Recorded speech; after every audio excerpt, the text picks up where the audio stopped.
Science and practice, books and sweet, tests and hours of training. Since I started playing, I've always wanted to understand the game in depth. I'm the kind of person who put a regular height hoop in his room, woke up at 4 a.m. to train, and even managed to make 1,000 free throws in a single day, shooting, but that's a story for another time. Injuries, defeats, disappointments, and failures became the fire to push me farther. And here I am. Today I want to continue this journey with you. Together with the top experts in the field, we will discover what lies in the depths of the most beautiful sport in the world.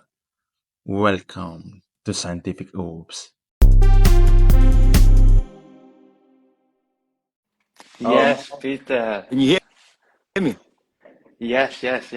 Perfect. Really clear. Nice. We struggle a little to connect. It's always difficult sometimes Yes. to for Instagram lives. And I don't But even know my headphones are not working. oh no, No, that's okay. I can hear you though. Can if you hear me? yeah, Perfect. really clear. Nice. So it's it's okay if for you Yes. not having. Okay. Everything is good. How are you? How Um, are you? We don't see since 2 weeks, but it's okay. it, yes, it was great to meet you in person and your friends and coaches, and we had a really good time in Luxembourg. Hopefully, same for you. Same for you. Oh, really. We came back really richer to Nice, Italy, Richard. and That's amazing. we talked to our coaches and told them and our experience Yes. in Luxembourg. Really, Richard. You guys had Thank you so a much. lucky good weekend too with the cup finals, and we had some great coaches at the camp, great kids. So it was a good Yeah. mix. Yes. It was a really fantastic environment Yes. in the cup finals. Yes. Really fantastic. Thank you, Peter, for joining. And so let's do something great together Let's do it. today. Let's do it. So the very I want to introduce this kind of episode Mhm. because this episode will be in two languages, in English and in Italian. So I'll translate for Italian audience. Yes.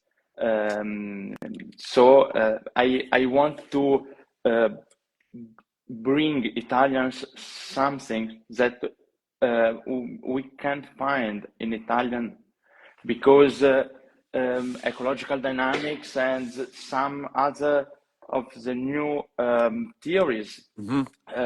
that are very spread in Europe and the USA Hmm. um, is not are not so spread in Italy.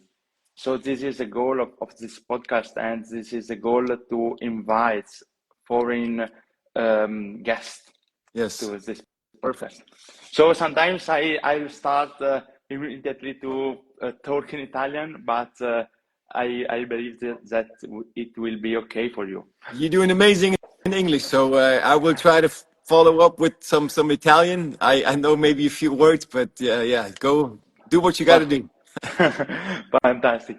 But okay, I'll have some problem by switching from two languages, but it will okay. It's some contrast-led approach for me Yes. to learn English.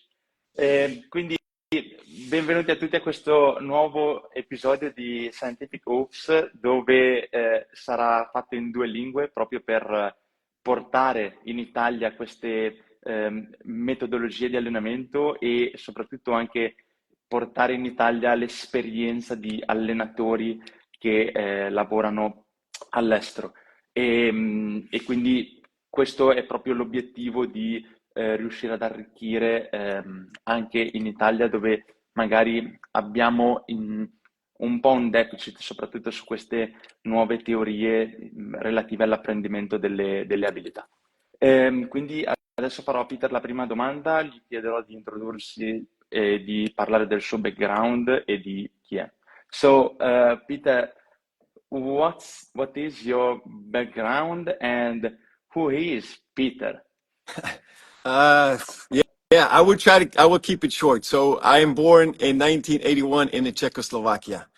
My father was a professional basketball player, and at the end of his career, he received a offer to come play in Luxembourg. This was after the '85 European Championships in Stuttgart, where he was end of his career. And yeah, there were some managers from club in from Luxembourg went to Stuttgart, saw him play, and yeah, offered him to come to Luxembourg. So in yeah '85. When I was 4, we moved the whole family to Luxembourg. It was only planned to be for a year or two, but then in what '89, the Berlin Wall fell and everything opened up for countries like in Czechoslovakia, and it was more easy to travel and stay abroad and work abroad. So we end up just staying. My mother was also a player, also a coach. So yeah, Luxembourg is a great place to live, great place to raise children, and we end up staying. So yeah, I grew up in Luxembourg, went to school, played for a normal club team Luxembourg, played national team, and then yeah, I think in '99 I had opportunity to go play in Alabama, United States, at a high school. That was always my dream to go to United States. So I had some really good people from Luxembourg, from the Federation, to help me to go to United States. I spent there 1 year at a high school. And then came back. Didn't really get what I wanted when I was in high school, so I came back to Luxembourg, played here for a, yeah, I guess semi-professional team back then. Um, and then, yeah, I got another offer to go play college in California. So I spent 2 years at a junior college, Bakersfield College, and then 2 years at CBU, Cal Baptist University. When I played, they were NAI Division One. Now they moved to NCAA Division One. And then after college, I went to, I got, yeah, lucky enough to get a pro contract in Spain, in Gijon, Baloncesto, where I played 2 years. Then I got injured and, yeah, came back to Luxembourg, started a family, thought I was never going to do anything with basketball because I was very, very depressed after finishing too early playing wise. But yeah, with kids, you know how it starts. Kids start to move and then play basketball. And when my oldest son was 5, I think 5 or 6, he wanted to give it a shot. And yeah, it's not easy to find great or good coaches in this youth category, especially I think I would say in any country. So after what I saw of what kind of stuff they were doing, I kind of jumped in and was like, hey, I can maybe help out because I'm also I'm a physical education teacher, so that's why what I studied in the States. So I think in this age when they start playing, I think it's extremely important to make it fun, to yeah, have the kids come back. And yeah, not all coaches believe in that. I mean, that's their own right to teach and coach, but I didn't want that for my kids. So I jumped in and I offered to be able to coach, and then that's how I got into coaching. Um, so that's pretty much, yeah, this is good 10, 12 years ago. My oldest son is going to be 16. So, yeah. Fantastic. Really a great journey. Um, Now I'll translate it to Italian. Peter è nato in Cecoslovacchia, poi si è trasferito in Lussemburgo per motivi familiari e poi nel 2019 è andato negli Stati Uniti, in Alabama, all'high school, e questo è stato un sogno che è riuscito a coronare anche grazie al sostegno della Federazione del Lussemburgo. In seguito è anche andato in California al college e a seguito ancora per 2 anni è riuscito a trovare un contratto in Spagna. Proprio in Spagna però si è infortunato ed è stata la fine un po' della sua carriera e a seguito di questo era anche molto deluso per aver finito così presto di giocare e questo però lo ha portato poi a tornare in Lussemburgo, dove attualmente è e dove ha poi fatto partire tutta la sua attività, quindi di conseguenza ha cominciato a sostenere i ragazzi e a creare un percorso di crescita per loro. So that's an amazing journey, Peter. I'm really interested in how um, has your journey as a player impacted your way to coaching now. So I got a very strong and severe injury too. So I understand the feelings and how can this kind of injury can impact a player. But now this player is a coach. So what do you bring with you and this experience now you can offer to player. So this has a really enormous value for me. I mean, One moment, ho chiesto a Peter come la sua storia da giocatore influenzi il suo modo di allenare. Anch'io ho avuto un infortunio molto grave e capisco che cosa significhi, però adesso lui è un coach e quindi si porta quella cosa dentro di sé e la può offrire ai giocatori. So let's tell us your okay. story. Okay, so I mean, obviously, as a coach, it always I think helps if you play the sport that you're coaching. But there's plenty of great coaches who never really played basketball or even like at a at a high level.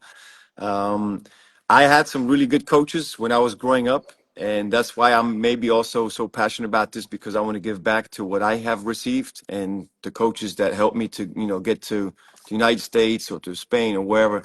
And through basketball, I saw the world by traveling, playing with the national team. Um, but again, this is in the 90s. I think a lot of changing. There's a lot of changes, and it's not just sports or basketball. I mean, it's with everything, right? Like cars are getting better, technology is getting better, food, just being healthier. Everything is kind of improving. Everything, everybody wants to, get better at it. And sometimes I feel. With basketball, we're still kind of stuck in what we've seen. Like there's a lot of coaches who repeat the stuff that they seen when they were younger.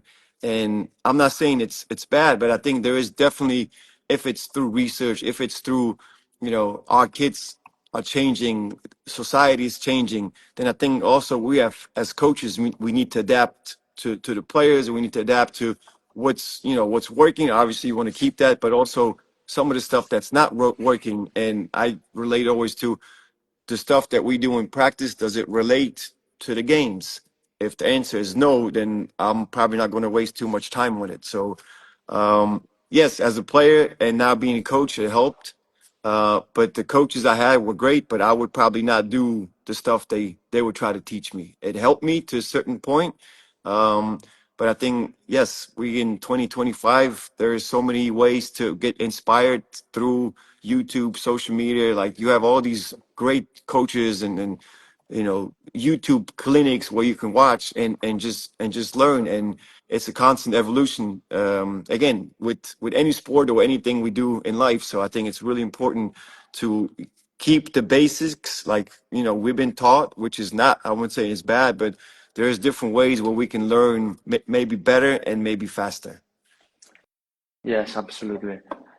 Peter dice che ha avuto dei buoni coach e il suo obiettivo è proprio anche ridare indietro, riconsegnare tutto quello che ha ricevuto. Al tempo stesso però si rende conto che nel 2025 tutto sta migliorando, tuttavia nel basket a volte rimaniamo un pochino indietro e tendiamo a ripetere quello che abbiamo fatto e quello che abbiamo ricevuto. Invece oggigiorno possiamo essere, siccome proprio tutta la tecnologia sta andando avanti su YouTube, sui social, possiamo essere molto ispirati è anche nostro compito riuscire a proseguire da questo punto di vista. Peter, I completely agree with you. One of the main problem in basketball is to coach, as I have been coached. So since I mean we we have the what we must go deeper in coaching, and we must to understand deeply the basketball without not simply repeat what we saw, what has been taught to us, but we must go deeper. So this is the goal of this podcast too. And I want to ask you what's the role of the feedback, because a coach, I believe, must understand how the words I tell to players impact how they train. Yes. So what's the posture of a coach should take during the practice? In particular, what's the role of the feedback and metaphors, especially during shot development? And let's make some example too, in order to make the audience understand deeply what we are talking about. Yes. Ho chiesto a Peter siccome appunto come coach dobbiamo continuare a comprendere il gioco, continuare a capire in profondo quello che stiamo facendo senza ripetere, sostanzialmente senza pensare a quello a cui stiamo facendo. Gli ho chiesto qual è la postura che un coach deve tenere durante l'allenamento, in particolare come il feedback influenza i giocatori e quindi come lui utilizza il feedback e le metafore, specialmente quando insegna il tiro, e poi ci farà anche qualche esempio. So let's answer this question. So I would start with coaching is very difficult. No matter how you look at it, I mean, some coaches think they have it all and they know what to use, what words. But then again, it's every season you have new teammates, new players. Everybody's different, so coaching is extremely difficult. But I think one thing we need to understand is when we take this back to shooting. I don't think I ever had a player, or you or any coach, who wants to miss on purpose. So I think there's always players, ex-players talking about how mentally, what is shooting? 90% mentally, 10% skill. Like, I don't know. No one knows.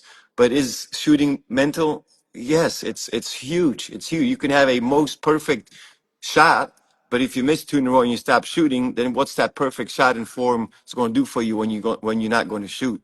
So I think it's very important, the feedback. Yes, like I said before, I don't think any player wants to miss on purpose. So I don't think there is a reason if he misses 2-3 to start yelling and like, oh, why'd you? Well, we can maybe correct him, be like, hey, that was a bad shot because defense was closing out and your friend to your right was open, maybe swing it. But I don't think we miss on purpose. But then even this situation about bad and good shots. When I still played, and even in Spain, when we did shooting in practice, it was all spot shooting. It was maybe competitive, make 2 in a row, 3 in a row, but it was always without a decision.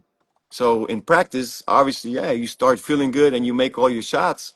But then when the game comes, there's time, there is the coach, there is defense, there is you tired, like new arena, opposing fans. Like you get a ball and you have to make a quick decision. And I think that's something that's really lacking in how we train shooting. Yes, do we want to have a good form when we shoot? Of course, it will help to make more shots. But again, like, what is more important, to be able to always do the right decision or have a perfect form? I'd rather have somebody who's always going to make the right decision, not have a great as form, as we want, but he's going to make the right decision. So how can we train this? Well, we need to train this in practice. So I barely do any shooting without to make a decision. Or if, something, I don't know, some examples of, hey, the passer makes the pass with the right hand, that means, you have to take a dribble with the right hand and pull it up. If it's a pass with the left hand, it's a catch and shoot. So just kind of, even for the players to be mentally and mindfully involved of shooting, and not just, 5 spots make 10, and then first thing you do, you go to the spots and then you turn your brain off and you just shoot. Yeah, you probably make 70-80%, but it doesn't transfer to the game. And then again, back to, bad and good shots. Yes, we can definitely work on it. But even the feedback from a coach, if you have a shooter who's struggling, um, I have this from Stefan Weissenberg. He's a unbelievable coach at Bamberg. Um, he always he really pays attention to what words he uses. So again, like saying, "Oh, miss," or anything that's like negative, it's not really going to help the player. So maybe tell them, "Hey, the next make, you will make the next shot," instead of talking about the misses. I think it's also very important how we use the words, and is it a positive word or is it a negative word? I mean, I was a player, you were a player. If when I played college and I had a coach, Tim Collins, who pretty much gave me the green light, and whenever I was missing a lot of shots, he just looked at me like, "Pete, keep shooting," and that gave me confidence to keep shooting and make maybe the next shot. Instead of having the coach, start yelling at me and ask me, "Why aren't you making the shots?" Well, I don't know. I don't miss them on purpose. So I think it's but then again, it's back to coaching. It's very, very difficult coaching. Like you in, atmosphere, you want to win the game and you have players missing and, you lose focus. But I think it's just very important to use the words wisely, not too much information, and try to keep it as positive as possible. That would be my suggestion for this. Fantastico. Peter dice che fare coach è difficile, proprio è un mestiere complicato perché anche stagione dopo stagione hai sempre dei giocatori nuovi, e quindi non c'è una ricetta perfetta. La cosa che però ha capito Peter è che nessuno vuole sbagliare apposta. Quindi magari ci sono degli errori, però nessuno li vuole fare apposta. Dice anche che però per questa ragione anche il tiro è al 90% mentale. Questo che cosa significa? Che quando lui era in Spagna faceva tantissimo spot shooting, quindi tiro dalle posizioni fisse. E avevano delle percentuali altissime durante l'allenamento e avevano anche una forma di tiro perfetta. Però poi questo non si trasferiva nella partita perché poi lì c'era la decisione, c'era la stanchezza, c'erano gli avversari. E quindi quello che si è chiesto, lui ha notato che c'è questo deficit, nonostante avessero questa forma perfetta. E quindi si è chiesto, ma che cos'è che conta di più? Avere una forma perfetta o fare delle scelte giuste? E quindi lui sostiene che bisogna coinvolgere mentalmente i giocatori durante il tiro, proprio perché il tiro è principalmente mentale, al di là della forma, proprio perché poi in partita ci sono tutte queste variabili e lo influenzano.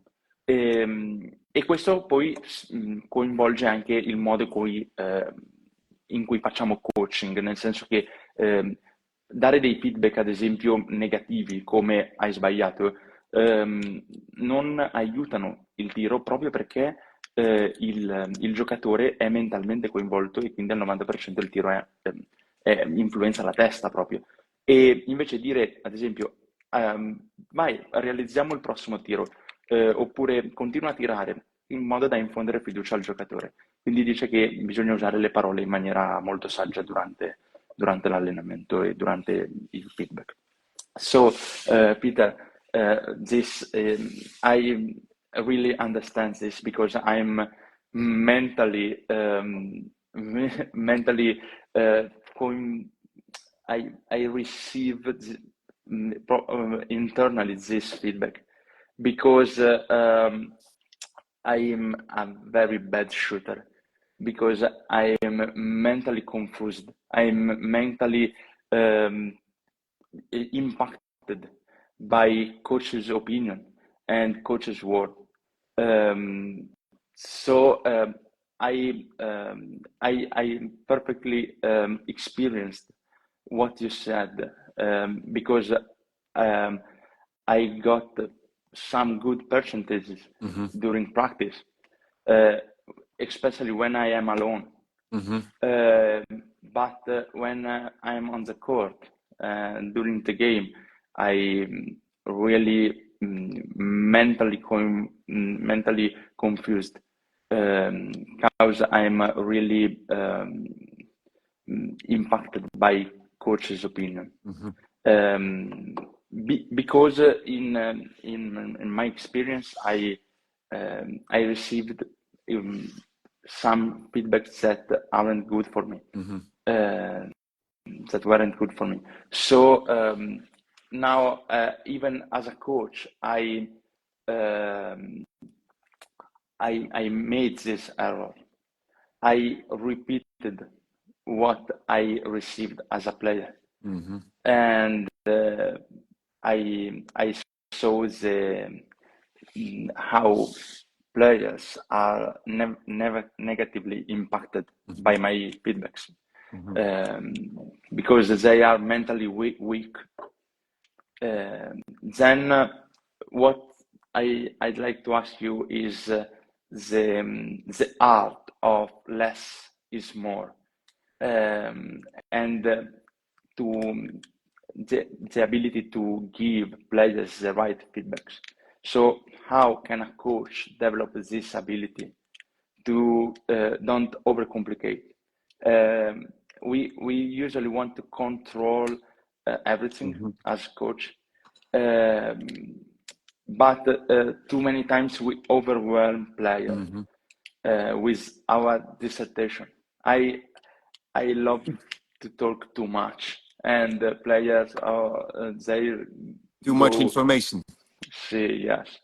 So, ho chiesto a Peter, gli ho raccontato che anche io sono molto coinvolto da questo punto di vista e mi faccio influenzare dalle opinioni del coach, in particolare perché in passato magari ho avuto questo tipo di feedback negativi, e anche se ho delle percentuali decenti quando mi alleno da solo, poi in partita tutto esplode, ma anche per questo motivo che ho detto prima. E quindi ho chiesto a Peter come si sviluppa, come un coach possa sviluppare l'arte di dire di meno, e che meno è meglio.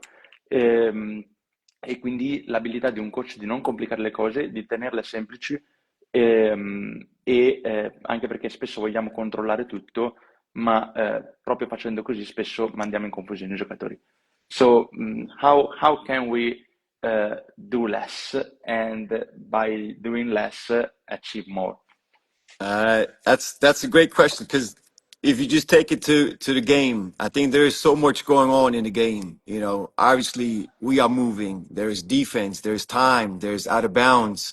There's fans. So it's so much actually going against us, which makes playing fun, but it's also challenging in a way that we have to be able to find the right spot, know what a good shot is. There's defense. There's closeouts. There's coaches yelling. So I think the easier and simpler we keep the motion, the more efficient we will be and the more repeatable the shot will be. So I take this back to Rob Fodor, one of my biggest mentors, and Mike Dunn too. He always starts the clinic, Rob, with asking the coaches, describe shooting in one sentence, 5 words or less.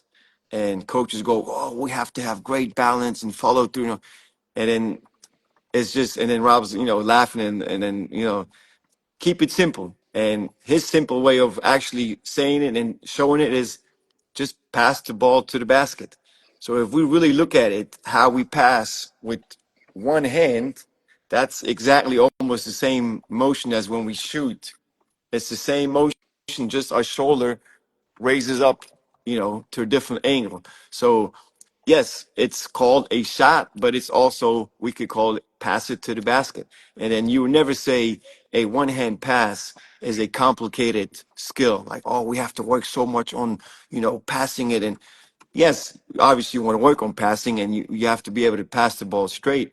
But then when it comes to shooting, all of a sudden our body starts doing all kinds of crazy stuff because maybe even too much information from the coaches. Oh, you have to bend your knees. Feet need to be shoulder width apart. Hand in the middle of the ball. Middle finger pointing to the basket. Elbow in, and it's just too much information instead of just being, hey, just pass it to the basket.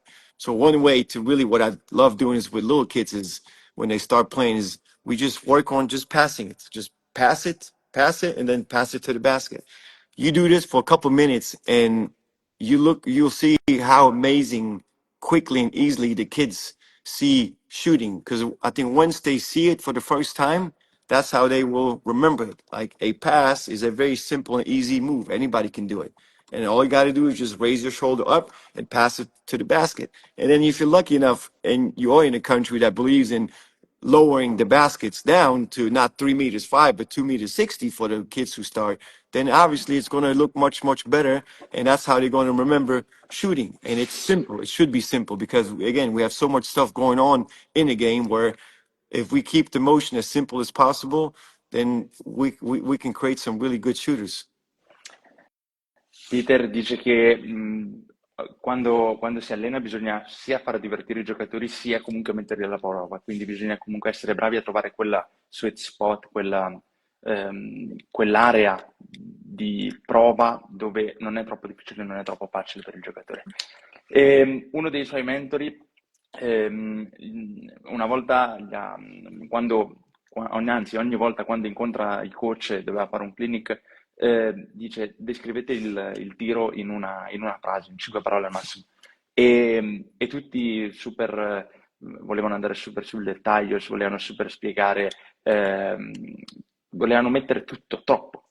E invece dice no, bisogna semplicemente passare la palla al canestro.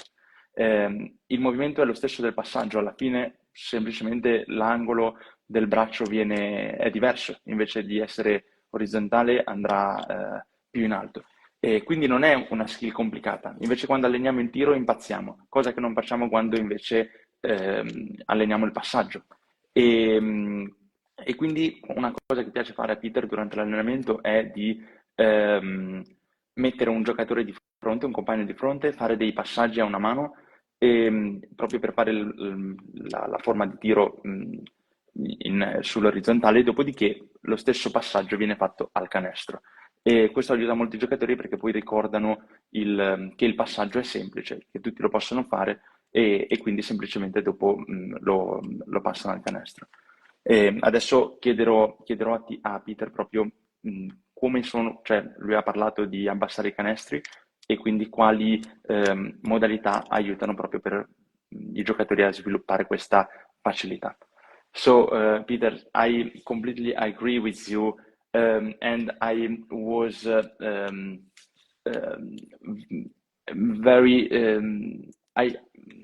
I noticed how your players were really confident and were it was natural to shoot for them. And I compared this to Italians, where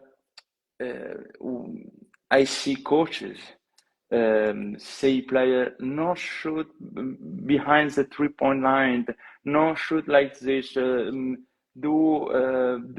Mycans, do this kind of drill, start shooting near the basket, and these aren't constraints. These are huge weights for kids to bring with them every time. We really create Robots. cages for Yes. yeah. You're creating robots. Yes, yeah. So instead, your players were really natural, and I was amazed by that. So I completely agree with what you said, and to keep shooting simple. But what are other adjustments like the one you introduce as Rim 8. But I'd like to know more about adaptation. So I also know that we can modify the 3-point line. I remember in your gym you modified the 3-point line for your player. So how, in your experience, this kind of adjustments impact how the players play basketball, especially in at youth and very youth levels? Yes. So I have this from Spain because I did this mini basket FIBA clinic over 2 years, and very interesting of how Spain plays with the under 12 category. They actually play on 2 meters 60, so that's very low. We actually in this category in Luxembourg play at 2 meter 80, but they also created a 3-point line. So I think it's the free throw line behind the free throw line, and I think it's like a meter. I don't know the measurements exact, but a meter to the left and meter to the right from the paint. So they create a 3-point line. I think the biggest thing is for, now where the basketball game is going, with all these shooters and with Steph Curry, what he started is everybody wants to shoot threes, which is fun. Like I think shooting threes now, it's for us when Michael Jordan came in, he was dunking. Like a 3-pointer now is like a dunk back in the day. So again, I'm also in this belief that basketball, it's a sport, right? Basketball was never, or sports was never created to become so serious and become professional and make millions. Yes, we use it to open up whatever we want to do with it, but I think it still needs to be fun. I think no matter what age we play, it needs to be fun. So is shooting threes fun? Yes, it's fun. So how can we adapt it? Yes, we obviously not going to let a 10-year-old shoot, you know, 3-pointers for the adult game, but we can constrain and use the court's 3-point line a little smaller, but still give the same effect to the players. And even some of those players are dunking in the games. Is dunking fun? Of course. Then why aren't we letting the kids dunk? We like to dunk as adults. And that's kind of what we sometimes take away from the kids. Oh no, basketball needs to be played on 3 meters 5. No, that's the adult game. The adults play on 3 meters 5. The kids should never play on 3 meters 5. I would say maybe from 12, 13 years up, and then obviously as exceptions, as kids are stronger, bigger. Obviously you can move them up, but first of all, it needs to be fun. Is shooting threes fun? Yes. Is shooting on low rim fun and you make more shots? Yes. So what happens when you have fun? You create an environment where you learn faster. You want to come back. Maybe you bring a friend. Hey, come with me. There is, great basketball practice. We have 3-pointers. We should play on lower baskets. And it's just, that's how I think basketball should be, especially for the young kids, is they need to have fun. And that's I mean, it's very simple. I think once you talk about it, and I'm not a genius about this, but it's also sometimes very hard to explain this to adults. And I always compare it to, if you go buy a bike to a 10-year-old, do you buy a kid's bike or buy adult bike? Obviously, it's a no-brainer. You buy a kid's bike. If you go skiing, you don't go buy skis for adults, you go buy skis for kids. But then once it comes to basketball, it's like, oh no, this is the way it's played, and they need to play on 3 meters 5. So if we can adjust there and use different sizes and weights with the basketballs, create different courts, maybe use constraints of 2-on-2, 3-on-3 half court, so they have to find some spacing, and then be able to to have more problems and operate in narrow spaces to find solutions. So there's so many ways to do it, but I think you have to be open-minded and creative. And I think once you understand the concept of, okay, how can we recreate the stuff that we're going to see in a game and then use it with small-sided games or with CLA, whatever, it's so much more fun for the kids and they learn so much faster. Yeah, absolutely.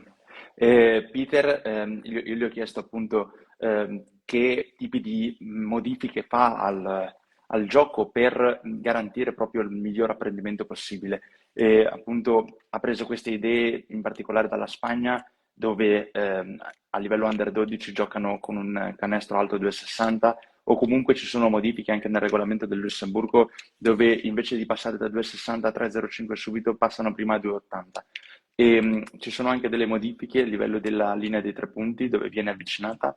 Perché questo? Perché il basket è stato creato non per diventare milionari, ma per divertirsi.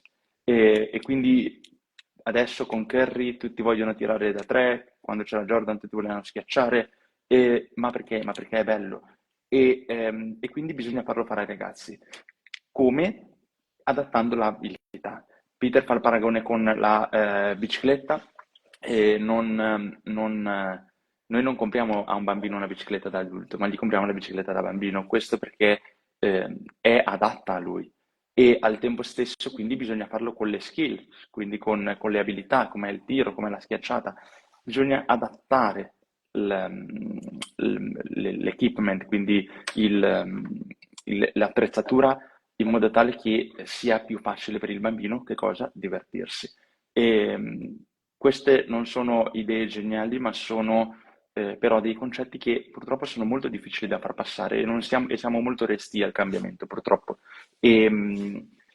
Però il problema è che poi dopo è più difficile che un bambino si adegui e impari l'abilità, e questo è drammatico perché poi magari tendono a lasciarla.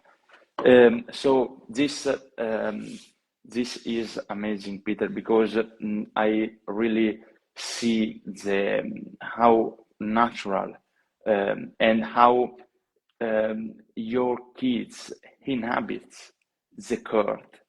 It's their home. It's natural, and sometimes I really see kids that aren't in their environment because they're too little, but not because they are little, but the environment is too big for them, and they struggle. And when they struggle too much, we talked about previous about the sweet spot, and then when they struggle too much, they tend to leave And go play because soccer, huh? Football. oh, obviously soccer in Italy Hey, we cannot is lose those kids, right? You don't want to lose those kids. yeah, You don't want to lose those. absolutely. You don't want to lose them to soccer or wherever country you play. You know, Germany's maybe handball or like. You want to keep those kids around, and yeah, I think it's very logical. I think when we talk about it, but then again, Yes. sometimes you look at these coaches, very difficult to actually use it. You know, because then they go back to, well, no, this is how it's always been done, and this is how somebody coached me.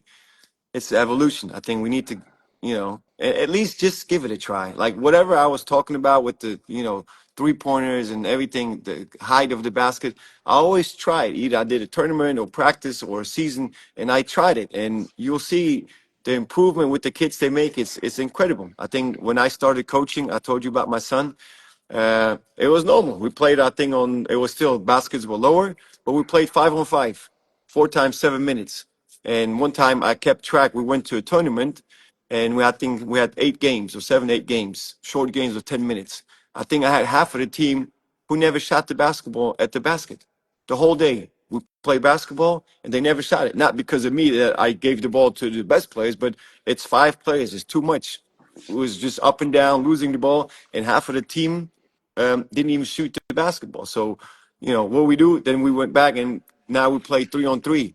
The 3 best players from one team against the 3 best players from the other team. So the level is even, and we just go play 3 teams, 3 players, which obviously makes the possession, you know, you get more possessions, you get more touches, more dribbles, more passes, more shots. And the more you get that, the better you get it. And then if you lower the baskets and, you know, use smaller balls, then the kids have more fun and they stay with basketball instead of leave and go somewhere else.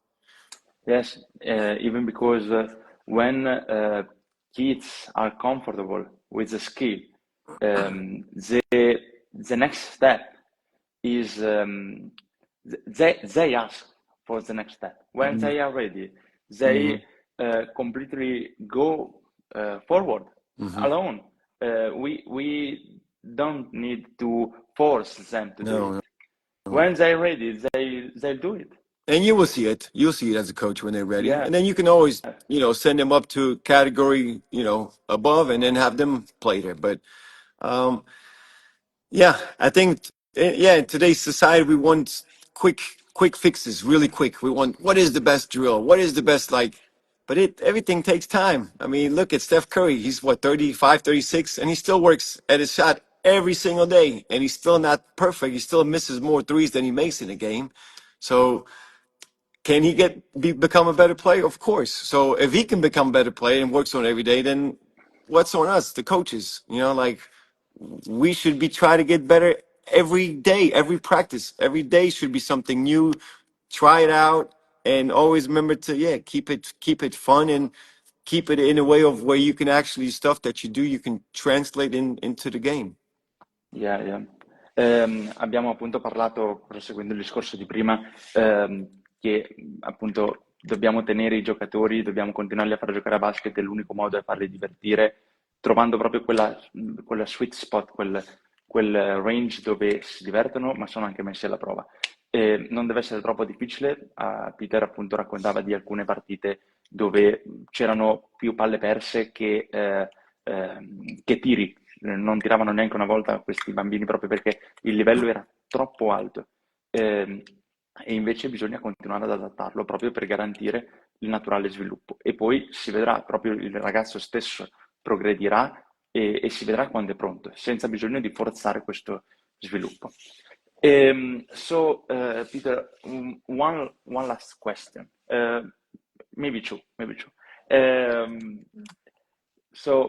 I want to talk to you about some metaphors, some example of metaphors you use during practice to keep shooting simple, and to compare this kind of feedback with some technological one, like the one you use during practice Yes. with your shooting machine.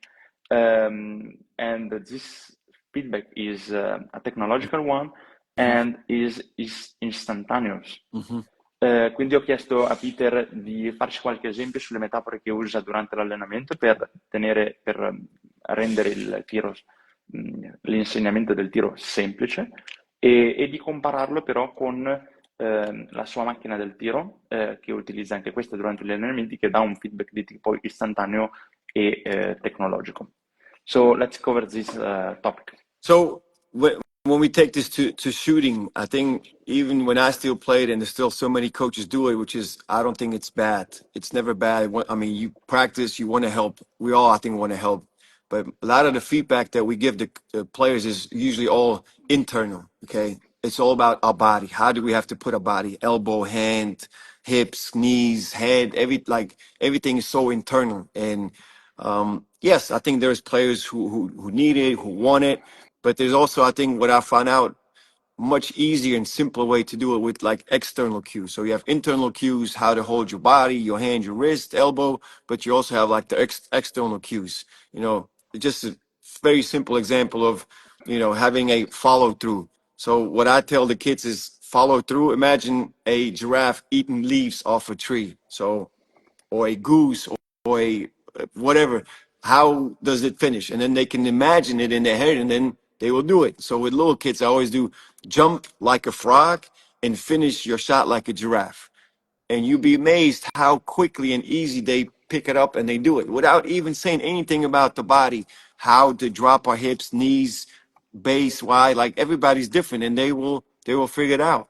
So there's so many ways to give feedback to the kids. And I don't even think it's just to the pros, whoever. I think if we give them some imagination, or shoot more with a higher arc. Well, shoot like a rainbow. So, a rainbow, yeah, it's like this. So try to shoot like a rainbow.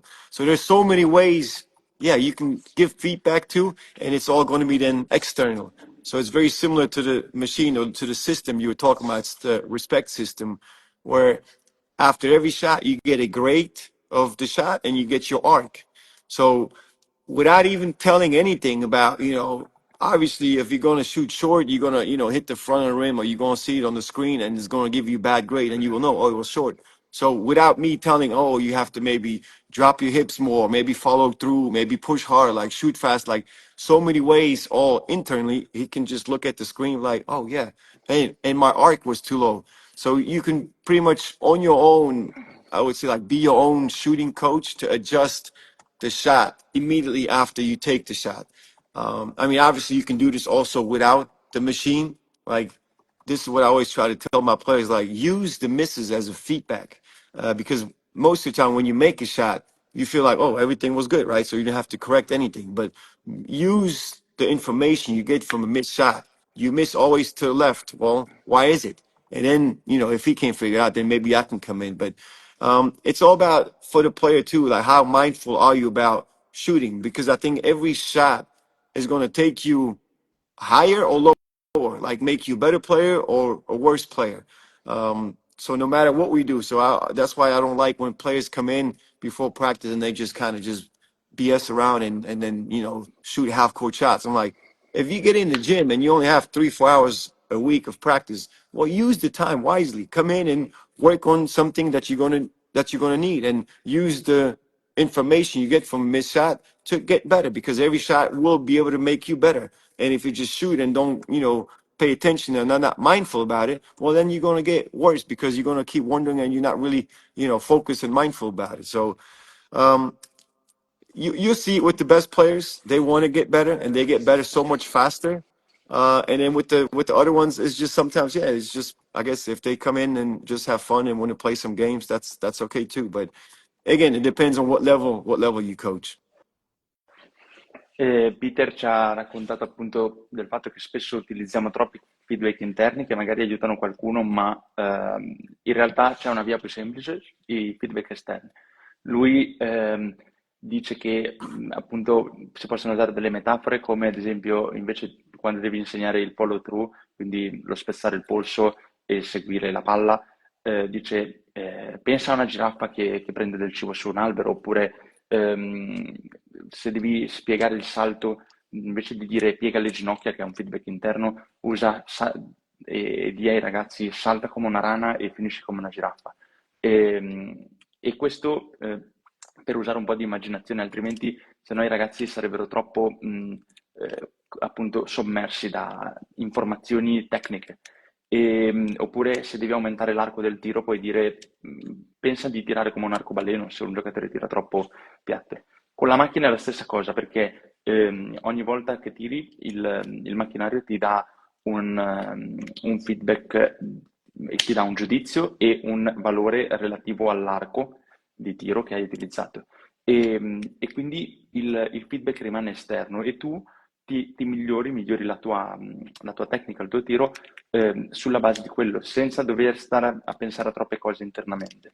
E poi un consiglio di Peter è quello di utilizzare il tiro e i tuoi errori per migliorare, perché ogni tiro ti porterà a migliorare.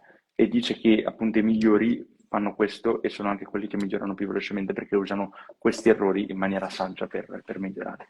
Adesso chiederò a Peter appunto un consiglio finale per i coach e per i giocatori. I completely agree with the internal feedback and the use of imagination for player, and to don't be too much technical. So the last thing is a last pill you can give to coaches and to players to improve. What is, as we said before, one sentence we can bring in our next practice? Fun, fun, have fun. There's so much stuff you can do with fun. When it comes to, how do we play when we play? It's fun when we play fast. It's fun when we play together. Shooting, it's fun when it's competitive, when there's a challenge. Obviously we learn faster and we want more if there's a challenge. So I would still say, I think when I always compare it to myself, and that's the question, one of the first questions you asked, as a player, does it help to become a coach now? Uh, yes. So I think for me, the higher I played, the less fun I had. Like obviously, it's fun when you play well and you win the games. It's fun, but it's like even in the practices, like practice was not really fun when I played in Spain. It was very, very competitive, but it was very serious, and it wasn't very fun. And I think back to what I said is like sports should be fun. Like yes, you come to a certain degree of maybe playoffs or finals, you want to be more serious, but again, we're just humans. What are we here for? Like we only live what, about 90 years, maybe some 100, like, and then we gone, poof, gone. Like what are you going to remember? You're going to remember the fun stuff. So I think is that the more fun we have, the more players we'll have, the quicker we will learn. And keep it simple. I think there is so many coaches also who think they have it figured out.